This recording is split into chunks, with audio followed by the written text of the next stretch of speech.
Hi hello வணக்கம் and welcome to this is Madison review. இந்த movie ரிவ்யூவில் அயலான் இந்த மூவியோட ரிவ்யூ பற்றி தான் பார்க்க போகிறோம்.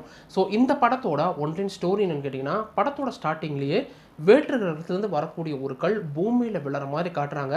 அந்த ஒரு கல்லை எடுத்து அதை ஆராய்ச்சி பண்ணி அந்த ஒரு கல்லுனால் பூமியில் அதிகமாக ஓட்டையை போட்டு கோரில் இருக்கக்கூடிய நோவா கேஸை எடுத்து வெப்பன் தயாரிக்கலான்னு நினைக்கிற படத்தோடைய வில்லன். இது இப்படியே போயிட்டுருக்கூடிய டைமில் படத்தோட ஹீரோவான சிவகார்த்திகேயன் எப்படின்னா, இயற்கை விவசாயத்தை மட்டுமே நம்பி இருக்கணும், எந்த ஒரு புழுப்பூச்சிக்குமே தன்னால் ஆபத்து வந்துடக்கூடாதுன்ற ஒரு இயற்கை ஆழ்வாளராக இருக்கார். இவர் ஒரு கட்டத்தில் பார்த்தீங்கன்னா தன்னோட சொந்த ஊரை விட்டு அங்கே ஏற்பட்ட ஒரு பிரச்சனைனால மெட்ராஸுக்கும் வந்துடுறாரு. இது இப்படியே போயிட்டுருக்கூடிய டைமில் அந்த ஒரு வேட்டு கிரக கல்லை தேடி அந்த கிரகத்தில் இருக்க ஏலியன் பூமிக்கு வர இவங்க 3 பேரும் ஒரு கட்டத்தில் சந்திக்க, இதுக்கப்புறம் இந்த கதையில் நடந்த சுவாரஸ்யங்கள் என்ன, அந்த ஒரு கல்லை வச்சு அந்த நோவா கேஸை எடுக்கிறனால என்னென்ன மாதிரியான பிரச்சனைகள் வந்துச்சு, அதை வேற்று கிரக ஏலியனும் நம்ம சிவகார்த்திகேயனும் தடுத்தாங்களா, கிளைமேக்ஸில் என்ன ஆச்சு, இதுதான் இந்த படத்தோட ஒன்லைன் ஸ்டோரி. ஸோ இந்த படத்தோட டைரக்டரான ரவிக்குமார் பார்த்தீங்கன்னா இதுக்கு முன்னாடி ஒரு சயின்ஸ் ஃபிக்ஷன் படம் எடுத்திருப்பாரு, இன்டர்நெட் நாளைன்னு சொல்லிட்டு. அந்த படம் என்னதான் டைம் டிராவலை பேஸ் பண்ணி இருந்தாலும் ஸ்டோரியும் ஸ்க்ரீன் பிளேயும் கிரிப்பாக இருக்கிறனால அந்த படம் பார்த்தீங்கன்னா அந்த அளவுக்கு சக்ஸஸாக இருந்துச்சு. ஸோ இந்த படத்தோட கதைக்களம்னு பார்க்கும்போது அதே ஒரு சேம் கதைக்களம் தான். கார்ப்பரேட் வில்லன் எப்படியெல்லாம் தன்னோட வளங்களை அதிகப்படுத்தி மக்களை அபகரிக்கிறான்ற அதே ஒரு கான்செப்டாக இருந்தாலும் அதை புதுவிதமாக ஏலியனை வச்சு இவங்க ப்ரெசென்ட் பண்ணியிருக்காங்க. ஆனால் படத்தோட ஃபர்ஸ்ட் ஹாஃப் பார்த்தீங்கன்னா எனக்கு ரொம்பவே பிடிச்சிருந்துச்சி. படம் கிட்டத்தட்ட 2.5 மணி நேரம் ப்ளே ஆகுது. ஆனால் படத்தோட ஃபர்ஸ்ட் ஹாஃப் பார்த்தீங்கன்னா ரொம்பவே நல்லா இருந்துச்சு. காமெடி சீக்வன்ஸ்லாம் பார்த்தீங்கன்னா முடிஞ்ச அளவுக்கு ஒர்க் அவுட் பண்ணியிருக்காங்க. அதில் சில இடங்கள் ரசிக்கும்படியும் ரொம்பவே நல்லா இருந்துச்சு.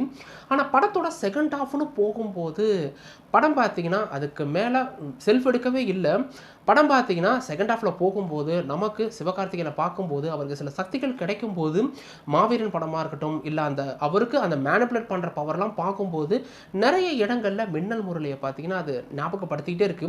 படம் ஒரு கட்டத்தில் இதுதான் நினச்சி முடிய போகும்போது அங்கேருந்து பார்த்தீங்கன்னா தொடங்குறனால ஃபர்ஸ்ட் ஹாஃபில் இருக்க அந்த சுவாரஸ்யம் பார்த்தீங்கன்னா செகண்ட் ஹாஃபில் இல்லை. இந்த படம் பேசிக்காக பார்த்தீங்கன்னா குழந்தைகளை மையப்படுத்தி எடுக்கப்பட்ட படம். உங்கள் வீட்டில் யாராச்சும் 10 வயசுக்குள்ளே இருந்தாங்கன்னா அந்த படத்தை கூட்டிகிட்டு போங்க. அந்தளவுக்கு அவங்க என்ஜாய் பண்ணுறதுக்காக எடுக்கப்பட்ட படம் அப்படின்றப்ப ஃபர்ஸ்ட் ஹாஃப் முழுக்க காமெடி வச்சுட்டு செகண்ட் ஹாஃபில் அது இல்லைன்றப்ப நிறைய இடத்துல பார்த்தீங்கன்னா படம் கொஞ்சம் கொஞ்சமாக லேக் ஆக ஆரம்பிச்சிருச்சு. ஆனால் டெக்னிக்கல் டீமை பொறுத்த வரைக்கும் சினிமாட்டோகிராஃபியும் சரி, குறிப்பாக விஎஃப்எக்ஸை பற்றி சொல்லியே ஆகணும். ஏன்னா தமிழ்நாட்டில் சரி தென்னிந்தியாவில் இந்த அளவுக்கு ஒரு சோர்ஸை வச்சுக்கிட்டே இந்த அளவுக்கு ஒரு குவாலிட்டியான படம் கொடுக்க முடியுமான்னு சொல்லிட்டு அந்த அளவுக்கு ஆச்சரியமாக இருந்துச்சு. அந்த வேற்று கிரகத்தை காட்டுறதா இருக்கட்டும், அந்த ஏலியனை ப்ரெசென்ட் பண்ண விதமெல்லாம் பார்த்தீங்கன்னா எனக்கு தெரிஞ்சு துளி கூட ப்ரிசர் அடிக்கலை. அந்த அளவுக்கு அழகாகவே ப்ரெசென்ட் பண்ணியிருந்தாங்க. கண்டிப்பாக விஎஃப்எக்ஸ் டீமுக்கு ஒரு ஹேட்ஸ்அப் கொடுத்தே ஆகணும். டெக்னிக்கல் டீமை பொறுத்த வரைக்கும் சினிமாட்டோகிராஃபி நல்லா இருந்துச்சு. பட் ஏஆர் ரஹ்மான் மியூசிக் பொறுத்த வரைக்கும் பாடல்கள் எதுவுமே மனசுலையும் நிற்கலை. பேக்ரவுண்ட் மியூசிக்கும் பார்த்தீங்கன்னா சீன் ஒரு பக்கம் போயிட்டு இருக்கும்போது பேக்ரவுண்ட் மியூசிக் பார்த்தீங்கன்னா ஒரு பக்கம் ஓடிக்கிட்டு இருக்கு. நிறைய இடங்கள் மியூசிக் பார்க்கும்போது எந்திரனையும் ஞாபகப்படுத்துது. இந்த மாதிரி பார்த்தீங்கன்னா மியூசிக் இன்னும் கொஞ்சம் பெட்டராக இருந்திருக்கலாம்னு தோணுச்சு. அதர்வைஸ் டிஐ டீமாக இருக்கட்டும் இல்லை ப்ரொடக்ஷன் டீம்னு சொல்லி கொடுத்ததை என்னவோ அது நீட்டாகவே ப்ரெசென்ட் பண்ணியிருக்காங்க. பர்ஃபார்மன்ஸ்னு பார்க்கும்போது யாருக்கும் பெருசாக எந்த ஒரு குறையும் சொல்ல முடியலனாலும் சிவகார்த்திகேயனோட ஆக்டிங் பார்த்தீங்கன்னா இன்னும் கொஞ்சம் மெச்சூரிட்டி இல்லாத மாதிரி இருந்துச்சு. எமோஷனல் சீக்வன்ஸ்லாம் அந்த அளவுக்கு இன்னும் கொஞ்சம் வேல்யூபிளாக இருந்திருக்கலாமோன்னு தோணுச்சு. என்னை கேட்டிங்கன்னா அயலானை பொறுத்த வரைக்கும் ஒரு சூப்பரான ஃபர்ஸ்ட் ஹாஃப், சுமாரான செகண்ட் ஹாஃப்னு சொல்லிட்டு கதைக்களம் நகரனால குழந்தைகளுக்கு இந்த படம் ரொம்பவே பிடிக்கும். ஆனால் பெரியவங்களை பார்க்கும்போது நிறைய படங்களோட ரிசம்பிளன்ஸ் ஞாபகம் வரனால அந்த அளவுக்கு செகண்ட் ஹாஃப் இன்னும் கொஞ்சம் ஒர்த்தாக இருந்திருக்கலாமோன்னு தோணுச்சு. மொத்தத்தில் இந்த அயலான் எப்படி இருக்குன்னு கேட்டிங்கன்னா, இதுக்கு முன்னாடி வந்த அதே கார்ப்பரேட் வில்லன் கதையை இவங்க சொன்னாலும் அதை ஏலியனை வச்சு ப்ரெசென்ட் பண்ண விதம் ரொம்பவே நல்லா இருந்துச்சு. படம் பார்த்தீங்கன்னா ஃபர்ஸ்ட் ஹாஃப் சூப்பராகவே இருக்குது. காமெடி சீக்வன்ஸ்லாம் முடிஞ்ச அளவுக்கு நீட்டாகவே ப்ரெசென்ட் பண்ணியிருக்காங்க. ஆனால் செகண்ட் ஹாஃபை பொறுத்த வரைக்கும் சிவகார்த்திகேயனுக்கு சக்தி கிடைக்கிறதெல்லாம் பார்க்கும்போது மின்னல் முரளியாக இருக்கட்டும், மாவீரன்னு சொல்லிட்டு நிறைய படங்கள் நமக்கு ஞாபகப்படுத்தாமல் இல்லை.